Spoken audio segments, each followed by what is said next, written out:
কোরআনের মিশন হচ্ছে আমাদেরকে হতাশ বানানো। মুমিনের ডিকশনারিতে হতাশা নেই। আমাদের শান্তির ঘুম কেড়ে নিছে এই ডিভাইস।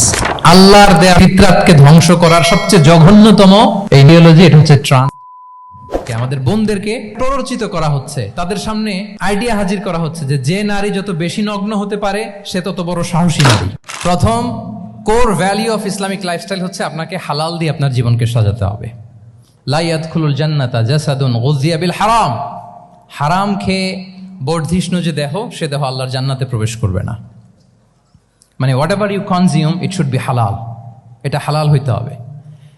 শুধু যেটা আপনি খাচ্ছেন এটাই না, কুলু মিম্মা ফিল আরদি হালালাম তাইয়্যিবা, আল্লাহ তাআলা বলেছেন যেটা কনজিউম করবা হালাল হবে, হালাল হতে হবে।